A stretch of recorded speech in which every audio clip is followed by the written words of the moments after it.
तो स्वागत है आप सभी का ज्ञापन एंट्रेंस एकेडमी के इस नए और लेटेस्ट वीडियो में। फाइनली आज के इस वीडियो में डिस्कस होने वाला है बीपीएससी टीआरई 2, जिसको आप लोग बीपीएससी टीआरई 2.0 के नाम से भी जानते हैं। जी हाँ, बीपीएससी जो दिसंबर में एग्ज़ाम लेने वाला है उसकी क्या सिलेबस रहेगी, ये आप लोगों का बहुत ज़्यादा कमेंट आ रहा था बताने के लिए, क्योंकि आप लोगों की जितनी तैयारी हो चुकी है, आप लोगों को मतलब सिलेबस पता रहेगा तो आप लोगों को ये चीज़ पता चल जाएगा कि हाँ हमारी कितनी तैयारी हो चुकी है, कितना कवर हो चुका है और कितना और कवर करना है और कितनी तैयारी करनी है। तो आप लोगों का बहुत ज़्यादा कमेंट आ रहा था कि बीपीएससी टीआरई 2 का सिलेबस बता दीजिए, टीजीटी पीजीटी वाले, और यहाँ तक कि पीआरटी के लिए भी बताऊंगी। हालांकि पीआरटी का उतना टफ क्वेश्चन नहीं पूछा जाता है, लेकिन हाँ पीआरटी में उर्दू ग्रामर का आप लोगों को बता दूंगी कि उर्दू कवायद यानी कि उर्दू ग्रामर से किस तरह से क्वेश्चन पूछे जाते हैं, कहाँ कहाँ से पूछे जाते हैं, ये हर एक चीज़ आप लोगों को पता चलेगा। ठीक है ना। तो आज का ये वीडियो काफ़ी इंपॉर्टेंट होने वाला है, अंत तक बिना स्किप किए देखिएगा। हमारा जो ज्ञापन एकेडमी का ऑफिशियल चैनल है वहाँ पर आप लोग का बहुत ज़्यादा कमेंट आ रहा था, और हालांकि मैं आप लोगों को सिलेबस पहले ही बता देती, लेकिन बीच में मेरा तबीयत भी ख़राब हो गया था। अभी मेरी आवाज़ में थोड़ी सी परिवर्तन आप लोगों को देखने को मिल रही होगी। तो खैर जो भी हो, आप लोग का बहुत ज़्यादा कमेंट आया और उससे आप लोग का कमेंट ही हमें मोटिवेट किया उठकर ये वीडियो शूट करने में और पूरा सिलेबस बताने के लिए। मैं फाइनली एकदम रेडी हूँ। तो चलिए आज के इस वीडियो को स्टार्ट करते हैं। बीपीएससी टीआरई 2 में लिख दी हूँ, खासतौर से बीपीएससी एग्ज़ाम का ही सिलेबस मैं आप लोगों को बता रही हूँ, और ध्यान से सुनिएगा। चाहे आप पीआरटी की तैयारी कर रहे हो या फिर टीजीटी या फिर पीजीटी, सभी का मैं बताऊँगी, यहाँ तक कि उर्दू कवायद का और उर्दू अदब का। ठीक है ना। आप लोग कितना तैयारी कर चुके हैं आप लोग देख लीजिएगा, और कितना आप लोग को तैयारी करना बाकी है वो भी आप लोग मिला लीजिएगा। ठीक है। तो सबसे पहले बात करें अगर उर्दू कवायद की, यानी कि उर्दू ग्रामर से कहाँ कहाँ से क्वेश्चन पूछे जाते हैं उसकी, तो चाहे आप पीआरटी की तैयारी करो, टीजीटी या फिर पीजीटी, मतलब चाहे 1 to 5 हो, 6 to 8 हो, 9 10 हो या फिर 11 12 हो, उर्दू कवायद आप लोगों को कवर करना ही करना है। यहाँ पर होता ये है ना कि पीआरटी में उर्दू कवायद से बहुत ही आसान सवाल पूछ दिए जाते हैं, इतना आसान कि आप लोग सोच भी नहीं सकते हैं। खुद अभी हाल ही में जो बीपीएससी का एग्ज़ाम हुआ था, मैं क्वेश्चन पेपर देखी पीआरटी वालों का, इतना ज़्यादा आसान कि मुझे देखकर हंसी आ रही थी। मतलब मुझे विश्वास ही नहीं हो रहा था कि इतना आसान सवाल कैसे पूछा जा सकता है। आप लोगों को मैं क्वेश्चन पेपर दिखा भी दे रही हूँ, देखिए आप लोगों को दिखाई दे रहा होगा स्क्रीन पर। ये पीआरटी में पूछे गए उर्दू कवायद से सवाल है, इतना आसान कि मतलब आप लोग को भी विश्वास नहीं होगा। मुझे तो बहुत ज़्यादा हंसी आ रही थी, इतना आसान सवाल बीपीएससी पूछ कैसे सकता है। खैर जो भी हो, ये क्वालिफाइंग पेपर था, तो पीआरटी के लिए तो कोई दिक्कत नहीं है। उर्दू कवायद से 2-3 टॉपिक मैं आप लोगों को 3-4 टॉपिक बता दूंगी जो कि इंपॉर्टेंट होता है। अगर उसको समझ लीजिए तो फिर उर्दू में आप लोग को टेंशन लेने की ज़रूरत नहीं है, और बाकी उर्दू अदब से भी उतना टफ क्वेश्चन नहीं पूछे जाते हैं। अगर बात करें टीजीटी और पीजीटी वालों की, तो आप लोगों के एग्ज़ाम में ना एकदम मस्त घुमा कर सवाल पूछा जाता है, उर्दू कवायद से भी प्लस उर्दू अदब से भी। उर्दू कवायद पर अगर कम ही फोकस करते हैं और उर्दू अदब पर ज़्यादा फोकस करते हैं तो सही रहेगा। उर्दू अदब का भी सिलेबस मैं आप लोगों को बताऊंगी। सबसे पहले उर्दू कवायद को समझ लीजिए। देखिए आप लोगों को पता है कि उर्दू कवायद यानी कि उर्दू ग्रामर को 5 भागों में बांटा गया है। पहला है इल्म हिज्जा, दूसरा है इल्म सर्फ, तीसरा है इल्म नहू, चौथा है इल्म बलागत या फिर इल्म बयान, इसी को कहते हैं, और 5वां है इल्म उरूज। और आप लोगों को पता होना चाहिए कि इन 5 कैटेगरी से आप लोगों के एग्जाम में क्वेश्चन पूछे जाते हैं। जी हाँ, अब सुनिए, जो पहला ये कैटेगरी है, पहला हिस्सा आप यूँ कह सकते हैं इल्म हिज्जा, इसमें आप लोगों को सिर्फ हुरूफ के बारे में पढ़ना होता है।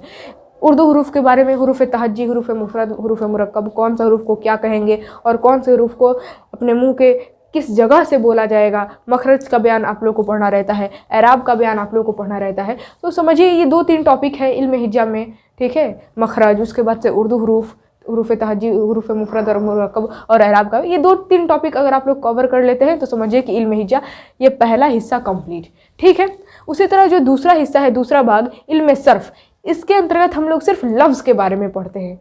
ठीक है, जैसे कि मुतरादिफ लफ्ज़।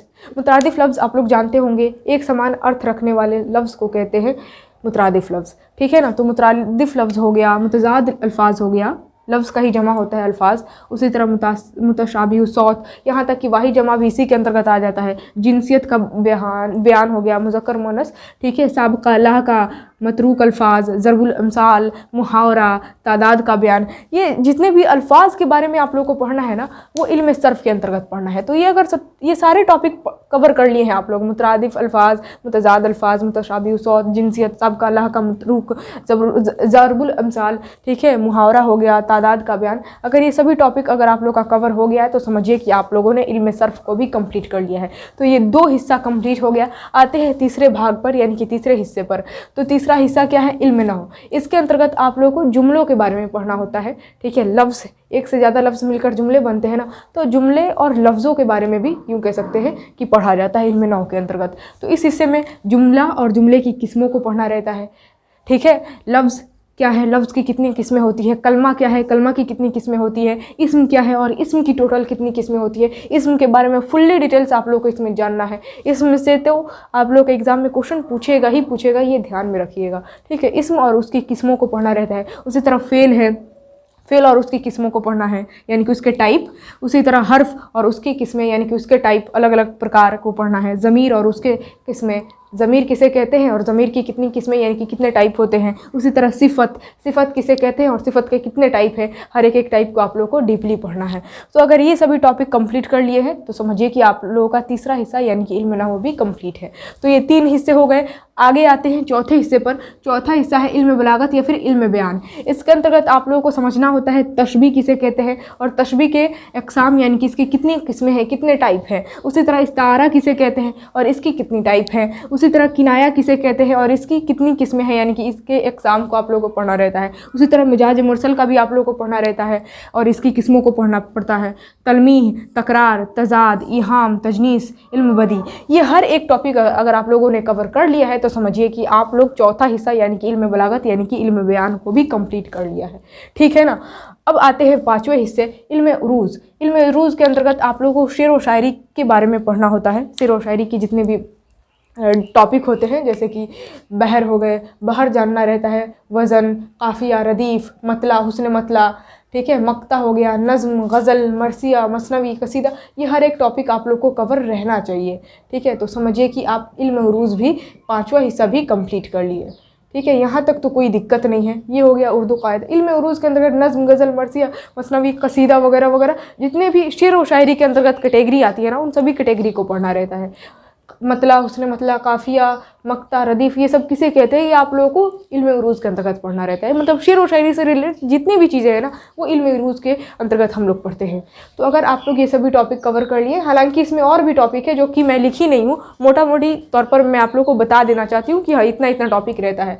तो इल्म उरूज़ आप लोग का कंप्लीट हो गया अगर इन सभी टॉपिक को कवर कर लेते हैं। तो देखिए, बाहर से थोड़ी सी नॉइजिंग आ रही है, इसके लिए मैं माफ़ी चाहूँगी। बाहर से थोड़ी सी आवाज़ें आ रही है, इसको जरा आप लोग इग्नोर कीजिएगा और यहाँ पर फोकस कीजिए। उर्दू कवायद के सभी टॉपिक को बता दी, जो कि जिस पर पकड़ आप लोग की रहनी चाहिए, सारे टॉपिक कवर रहनी चाहिए। तो बहुत जल्द मैं आप लोगों को जो उर्दू कवायद का इंपॉर्टेंट टॉपिक है ना, मान लीजिए इल्म सर्फ, ये वाले हिस्से में जो सबसे इंपॉर्टेंट टॉपिक है वो मैं आप लोग को पढ़ा दूंगी। इल्म नहव में जो सबसे इंपॉर्टेंट टॉपिक है वो मैं आप लोग को पढ़ा दूंगी। मतलब जो जो इंपॉर्टेंट टॉपिक है उर्दू कवायद के वो मैं आप लोग को पढ़ा दूंगी, क्योंकि आप लोग का एग्जाम बहुत ही ज़्यादा नज़दीक है। दिसंबर में 7 से 10 के बीच आप लोग का एग्जाम हो ही जाना है, मान कर चलिए। अब बढ़ेगा नहीं बढ़ेगा वो बात की बात है।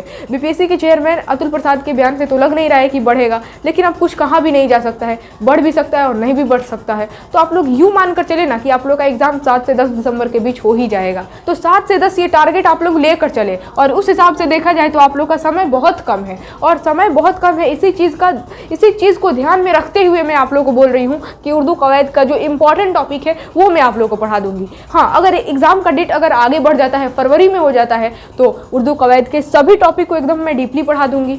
ठीक है, लेकिन मुझे नहीं लगता है कि बढ़ेगा, तो इसी वजह से मैं बोल रही हूँ कि अभी जो इंपॉर्टेंट टॉपिक है वो मैं आप लोग को पढ़ा दूंगी। और फिलहाल अगर बात करें पीआरटी की, तो पीआरटी वाले जितने भी एस्पिरेंट है ना, आप लोग इल्म बलागत और इल्म उरूज़ इन दोनों हिस्से को छोड़ भी देते हैं, इल्म हिजा, इल्म सर्फ, इल्म नहव, इन 3 हिस्से को पढ़ लेते हैं ना एकदम डीपली, तो फिर आप लोग का उर्दू कवायद में टेंशन लेने की ज़रूरत नहीं है। एकदम क्लियर समझिए कि उर्दू कवायद आप लोगों को, मतलब आप लोगों में इल्म बलागत और इल्म उरूज़ से तो क्वेश्चन उतना ज़्यादा पूछा भी नहीं जाता है। जो भी क्वेश्चन पूछेगा इन तीनों हिस्से से ही पूछेगा। तो अगर आप लोग का ये तीनों हिस्सा कवर है, कंप्लीट है, तो आप लोग को टेंशन लेने की ज़रूरत नहीं है उर्दू कवायद में। लेकिन अगर बात करें टीजीटी और पीजीटी वालों की, तो आप लोग को ये पाँचों का पाँचों हिस्सा पढ़ना होगा, और इसमें जितने भी टॉपिक है हर एक टॉपिक को डीपली पढ़ना होगा।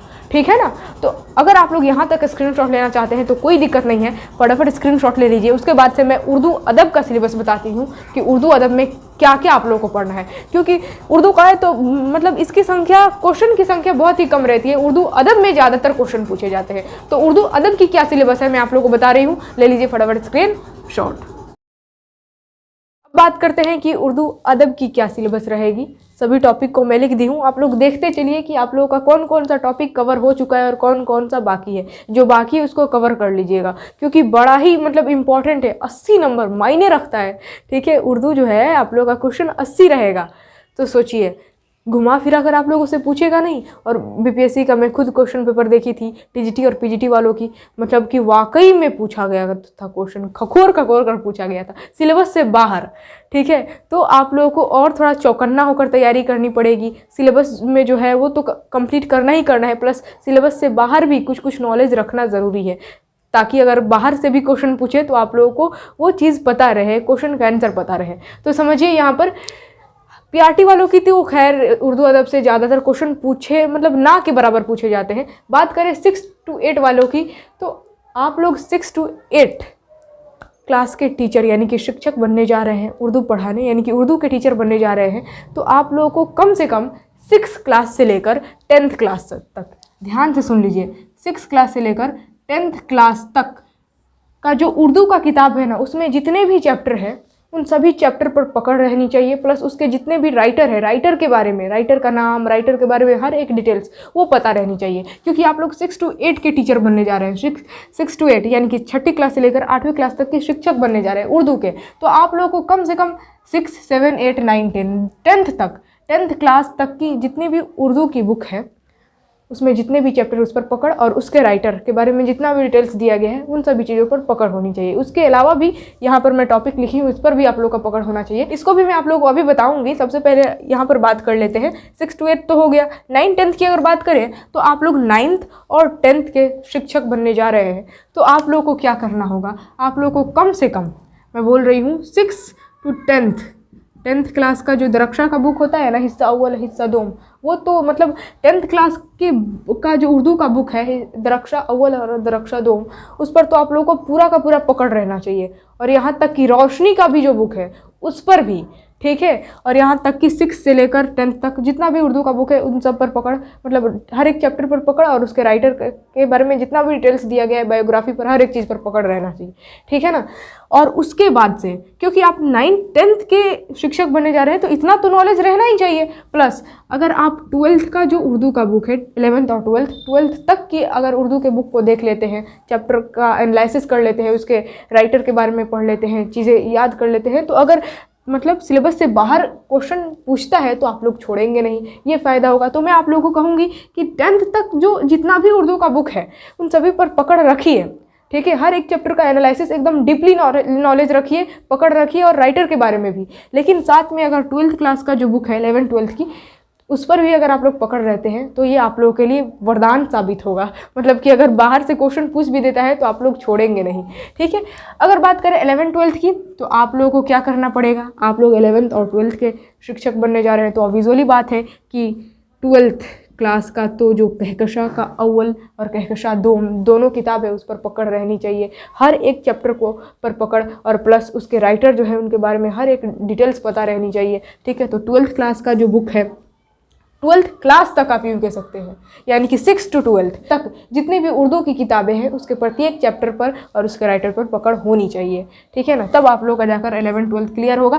प्लस ये सभी चीज़ तो बेसिक हो गई, मतलब अगर आप 6 to 8 की तैयारी कर रहे हैं तो 6 से 10 तक के उर्दू के बुक पर पकड़ रहनी चाहिए। अगर आप 9, 10th की तैयारी कर रहे हैं तो 6 to 10th रहना चाहिए। प्लस अगर आप 12th की तैयारी कर लेते हैं, यानी कि उर्दू के बुक को देख लेते हैं, इस पर पकड़ बना लेते हैं, तो ठीक ही रहेगा। ठीक है, और उसके बाद से अगर आप 11th 12th की तैयारी कर रहे हैं, देन 12th क्लास का तो बुक 6 to 12th तक मतलब मैंडेटरी है, आप लोगों का नॉलेज रहना ही चाहिए। प्लस ये सारी चीज़ें मैं लिख दी हूँ, ये सारे पॉइंट, इस पर भी आप लोग का पकड़ होना चाहिए, क्योंकि मैं खुद आप लोग का क्वेश्चन पेपर देखी हूँ, जो बीपीएससी का हाल ही में एग्जाम हुआ है ना 6 to 12th तक का, मैं खुद क्वेश्चन पेपर देखी, लेवल बहुत ही ज़्यादा हार्ड था, और उसी के बेस पर मैं ये सारे टॉपिक को बता रही हूँ कि हाँ इतना टॉपिक आप लोग का कवर रहना चाहिए, तभी आप लोग का सिलेक्शन पक्का है। देखिए, सबसे पहला टॉपिक है उर्दू ज़ुबान की आगाज़ व इर्तिका, यानी कि उर्दू ज़ुबान, उर्दू भाषा की शुरुआत कैसे हुई, इसका विकास कैसे हुआ, आप लोग को इसमें पढ़ना रहता है। समझिए कि ये एक चैप्टर है और इसके अंतर्गत अलग अलग टॉपिक है। इसी के अंदर आप लोगों को पढ़ना है बहमनी दौर, कुतुब शाही दौर, आदिल शाही दौर, मुल्ला वजही के बारे में, नुसरती के बारे में। ठीक है, कुली कुतुब शाह के बारे में, ठीक है। तो समझिए कि ये एक चैप्टर है और इसके अंतर्गत अलग अलग टॉपिक है, उस हर एक टॉपिक को कवर कर लेना है। यहाँ पर मैं मोटा मोटी तौर पर लिख दी हूँ, लेकिन आप लोगों को डीपली जाकर पढ़ना है, ठीक है ना। तो ये हो गया पहला टॉपिक। उसी तरह दूसरा टॉपिक क्या है, दूसरा चैप्टर आप यूँ कह सकते हैं दबिस्तान, यानी कि अलग लखनऊ दबिस्तान, दिल्ली दबिस्तान, ये आप लोग को पढ़ना है। उसी तरह तहरीक, जो तहरीक हुए यानी कि आंदोलन हुए हैं, ठीक है ना, तरक्की पसंद अदबी तहरीक हो गया, सर सैयद अहमद खां की तहरीक हो गया, वो आप लोग को पढ़ना है। इदारे के बारे में आप लोग को पढ़ना है, अलग अलग डिपार्टमेंट वगैरह, ठीक है, सोसाइटी वगैरह के बारे में आप लोग को पढ़ना है। और उसके बाद से ये तीसरा जो मैं चैप्टर लिखी हूँ नज़्म निगारी, मैं सिर्फ एक वर्ड में लिख दी हूँ नज़्म निगारी। अब आप लोग इसको छोटा मत समझिए, समझिए कि इसमें सभी तरह के टॉपिक आ जाएंगे। नज़्म निगारी के अंदर का जो भी आएगा, नज़्म किसे कहते हैं, नज़्म की कितने अरकान होते हैं, ठीक है, अरकान मैं बोल रही हूँ, नज़्म में कितने अज्जाए तरकीबी होते हैं, जी हाँ, अज्जाए तरकीबी। तो नज़्म के बारे में पढ़ना है, नज़्म के हर एक टॉपिक को पढ़ना है, मशहूर नज़्म निगार के बारे में पढ़ना है और उनकी नज़मों को पढ़ना है, ठीक है। इसी के अंतर्गत आप लोगों को अकबर इलाहाबादी हो गए, अल्लामा इकबाल हो गए, नज़्म निगारी में जो जिनका नाम मशहूर है ना, उनके बारे में पढ़ना है, उनकी पूरी बायोग्राफी पढ़नी है, उनके बारे में हर एक डिटेल्स आप लोगों को पता रहना चाहिए, ठीक है। और उनके नज़मों के बारे में भी पता रहनी चाहिए कि उन लोगों ने कौन कौन से नज़्म लिखे हैं। तो नज़्म निगारी में सिर्फ यहाँ पर एक वर्ड लिख दी हूँ, लेकिन इस एक वर्ड में बहुत सारे टॉपिक हैं, मतलब इसका विस्तार बहुत ज़्यादा है। तो नज़्म निगारी में एक बार में लिख दी हूँ कि यानी कि नज़्म निगारी, नज़्म पर पूरा पकड़ रहना चाहिए कि नज़्म किसे कहते हैं, नज़्म में कौन कौन लोग हैं, यानी कि नज़्म निगार कौन कौन है, जो मशहूर नज़्म निगार हैं, यानी कि नज़्म लिखने वाले किनके किनके नाम आते हैं, और उनके बारे में हर एक डिटेल्स पता रहनी चाहिए, ठीक है। उसी तरह अगला चैप्टर के आप यूँ कह सकते हैं वो है गज़ल गोई। देखिए यहाँ पर सिर्फ मैं एक शब्द में लिख दी हूँ गज़ल गोई, लेकिन इसको छोटा नहीं समझिएगा।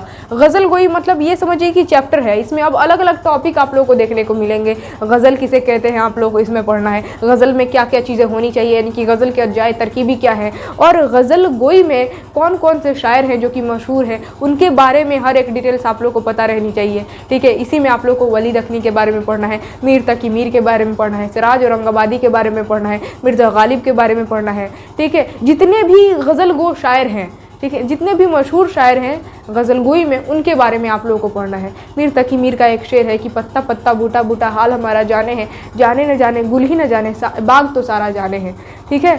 बहुत ही अच्छी शेर है। मैं आप यूँ कह सकते हैं कि मीर तकी मीर को भूल गई थी, लेकिन उनका शेर याद था, फिर मैं बड़ी हुई तो फिर पता चला कि अच्छा इसको मीर तकी मीर ने लिखा है। खैर जो भी हो, आप लोगों को गज़ल गोई पर पूरी पकड़ रहनी चाहिए, हर एक गज़ल गो शायर या फिर जितने भी शुरा हैं उनके बारे में डिटेल्स पता रहनी चाहिए, ठीक है। उसके बाद से अगला है क्या, मरसिया निगारी। अब मरसिया में निगारी में लिख दी हूँ, इसको इतना छोटा नहीं समझिएगा। अब मरसिया किसे कहते हैं, मरसिया में क्या क्या चीज़ें होनी चाहिए, मरसिया की अज्जाए तरकीबी क्या है, मरसिया निगारी में कौन कौन से जो शायर हैं वो फेमस है, मशहूर है, उनके बारे में आप लोगों को पता रहनी चाहिए। मीर अनीस है जो कि 12th क्लास के उर्दू के बुक में आप लोग को पढ़ना है, मीर अनीस की मरसिया निगारी, ठीक है। तो मीर अनीस मान लीजिए एक मरसिया निगार है, तो मीर अनीस के बारे में आप लोग को पता रहनी चाहिए कि मीर अनीस की पैदाइश कहाँ हुई, उनकी मौत कहाँ हुई, उन्होंने कितनी किताबें लिखी, कितनी शेर व शायरी की, किस किस सिल्फ में उन्होंने तबाह आजमाई की। तो ये हर एक चीज़, मतलब मरसिया निगारी में जो लोग फेमस है, जो शायर फेमस है, ठीक है, उनके बारे में भी आप लोगों को पता रहनी चाहिए, ये बात ध्यान दीजिएगा।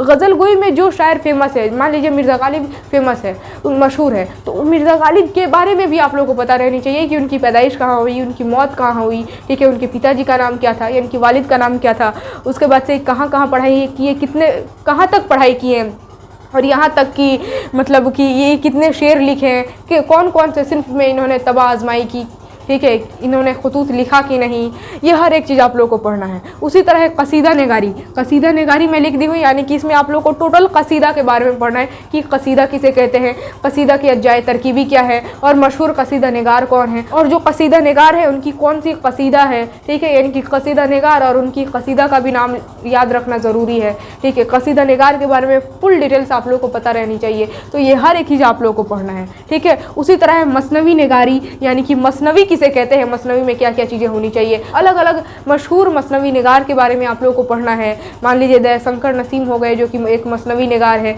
उसी तरह शौक लखनवी हो गए जो कि मसनवी निगार है। दयाशंकर नसीम, शौक लखनवी, ये जो मसनवी निगार है इसको आप लोग को 12th क्लास में पढ़ना ही है, ठीक है। तो ये हर एक चीज़ आप लोगों को मसनवी निगारी में पढ़नी है। उसी तरह अफसाना निगारी, यानी कि ये समझिए कि एक चैप्टर है अफसाना निगारी, इसमें आप लोग को जानना है कि अफसाना किसे कहते हैं, अफसाना कहानी को कहते हैं। तो अफसाना में क्या क्या चीज़ें होनी चाहिए और कौन कौन से मशहूर अफसाना निगार हैं और उनके बारे में हर एक डिटेल्स आप लोग को पता रहनी चाहिए। तो ये हर एक चीज़ आप लोग को अफसाना निगारी इस चैप्टर के अंतर्गत पढ़ना है। उसी तरह यहाँ पर है ड्रामा निगारी, अलग अलग ड्रामा निगार हैं। यहाँ पर आगा अशर कश्मीरी आ जाते हैं, जिनको उर्दू का शेक्सपियर, उर्दू ड्रामा निगारी का शेक्सपियर कहा जाता है। ये आप लोग को 12th क्लास में ही पढ़ना है। तो ये हर एक चीज़ ड्रामा निगारी के बारे में फुल डिटेल्स आप लोग को पता रहनी चाहिए कि कौन कौन से ड्रामा निगार है, ठीक है, और उनकी पैदाइश कहाँ कहाँ हुई, ठीक है। उसके बाद से दास्तान के बारे में, दास्तान किसे कहते हैं, दास्तान निगारी में कौन कौन लोग जो हैं वो मशहूर हैं, उनके बारे में डिटेल्स पता रहनी चाहिए, ठीक है। उसके बाद से इसी में आप लोग को मीर अमन दहलवी बागो बहार पढ़ना है। बहुत ही ज़बरदस्त दास्तान है, मतलब दास्तान निगारी अगर आप लोग पढ़ेंगे ना तो ये बहुत ही अच्छा टॉपिक है, पढ़ने में भी मज़ा आता है। इसमें हर एक डिटेल्स आप लोग को बताया जाएगा, ठीक है। तो दास्तान किसे कहते हैं, दास्तान निगारी में अलग अलग लोग जो है मशहूर हैं, ठीक है, उनके बारे में आप लोग को पढ़ना है। उसी तरह नाविल निगारी, नाविल किसे कहते हैं, और नाविल निगारी में जो मशहूर नाविल निगार है उनके बारे में आप लोग को पढ़ना है। उनकी पूरी बायोग्राफी जाननी है, उनकी पैदाइश, उनकी मृत्यु कहाँ हुई, उन्होंने क्या क्या लिखा, कितनी किताबें, कितनी नाविल लिखे, ये हर एक चीज़ आप लोग को पता रहनी चाहिए। उसके बाद से तनकीद निगारी, तनकीद किसे कहते हैं, तनकीद निगारी में कौन कौन लोग जो है वो मशहूर हैं। उसके बाद से मुहक्किकीन के बारे में आप लोग को पढ़ना है, रिसर्चर के बारे में, ठीक है। बहुत सारे टॉपिक है। खुतूत निगारी, इसमें आप लोग को ज़्यादा बस खुतूत निगारी में क्या क्या चीज़ें होनी चाहिए, खुतूत आखिर है क्या ये तो आप लोग जानते हैं, ख़त किसे कहते हैं, लेकिन खुतूत निगारी में जो लोग फेमस है, मशहूर है खुतूत निगार, ठीक है, उनके बारे में आप लोग को पढ़ना है। सवाना निगारी के बारे में भी आप लोग को थोड़ा बहुत पढ़ लेना है, इसमें ज़्यादा उतना डीपली जाकर नहीं पढ़ना है। खुद नविश्त के बारे में भी आप लोग को पढ़ लेना है, खुद नविश्त किसे कहते हैं, ठीक है, और कुछ खुद नविश्त का नाम भी याद रखना है। उसके बाद से खाका निगारी, खाका के बारे में थोड़ा बहुत पढ़ लेना है। और अहम अक़वाल, अहम अक़वाल का मतलब क्या होता है, अक़वाल जो है ना ये एक जमा लफ्ज़ है, इसका सिंगुलर यानी कि वाहिद लफ्ज़ होता है कौल, यानी कि कौल का जमा है अक़वाल। और कौल का मतलब तो आप लोग समझते ही होंगे, किसी ने कुछ कह दिया उसी को क्या कह सकते हैं, कौल कह सकते हैं। जैसे कि एक कौल है कि गज़ल उर्दू शायरी की आबरू है, ये कौल किसका है, ये किसने कहा है, इस तरह से क्वेश्चन पूछेगा। जी हाँ, बिल्कुल इसी तरह से क्वेश्चन पूछेगा। कोई भी एक कॉल दे देगा, जैसे कि गज़ल उर्दू शायरी की आबरू है, और इसी तरह से पूछेगा कि यह कॉल किसका है, यानी कि ये कॉल यानी कि ये किसने कहा है। तो मैं आप लोग को बता देना चाहती हूँ कि गज़ल उर्दू शायरी की आबरू है, ये कहे हैं रशीद अहमद सिद्दीकी ने, यानी कि ये कॉल जो है वो रशीद अहमद सिद्दीकी का है। तो जिस भी ऑप्शन में आप लोग को रशीद अहमद सिद्दीकी दिखाई दे उसको टिक कर देना है। तो इसी तरह अलग अलग लोगों ने अलग अलग बातें कही हैं, ठीक है। गज़ल जो है वो बेवक्त की रागनी है, ये किसने कहा है, मतलब कि ये कॉल किसका है, तो ये है हाली का कॉल, ठीक है। तो जिस भी ऑप्शन में आप लोग को हाली दिखाई दे उसको टिक कर दे।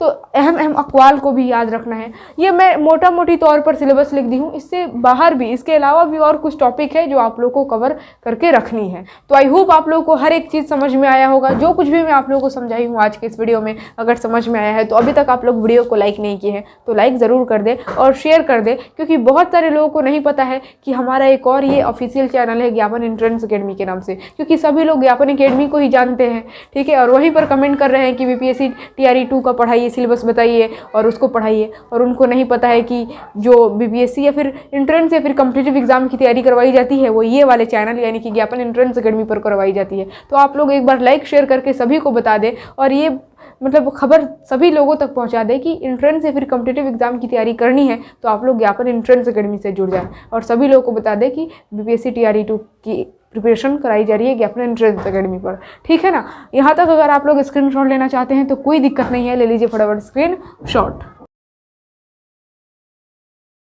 तो चलिए आज के इस वीडियो को यहीं पर एंड करते हैं। उर्दू का सिलेबस मैं तो आप लोगों को बता दी, अब आप लोग कितना टॉपिक कवर कर चुके हैं और कितना बाकी है ये आप लोग कमेंट में लिखकर ज़रूर बता दीजिएगा। और जो कुछ भी मैं आप लोग को समझाई हूँ अगर समझ में आया है ये भी कमेंट में लिखकर ज़रूर बताएं, और कोई भी डाउट है तो भी लिखकर पूछे, हो सकेगा तो मैं अगले वीडियो में उस कंफ्यूजन को क्लियर कर दूँ, उस डाउट को क्लियर कर दूँ, ठीक है। और उसके बाद से आप लोग तैयार रहें, मैं बहुत जल्द उर्दू ग्रामर का इंपॉर्टेंट टॉपिक पढ़ाना स्टार्ट करूँगी। बस आप लोग चैनल को सब्सक्राइब करके नोटिफिकेशन बेल ऑन करके रखिए ताकि जब भी वीडियो अपलोड हो नोटिफिकेशन आप तक सबसे पहले पहुँचे, ठीक है। वीडियो अच्छा लगा तो लाइक शेयर जरूर करें, दोस्तों के पास, अपने पड़ोसी, अपने रिश्तेदार, जितने भी आप लोग रिश्तेदार हैं चाहो तो आप शेयर कर दें। फिर मिलेंगे अगले वीडियो में अगले टॉपिक के साथ, तब तक के लिए जय हिंद और खुदा हाफिज़।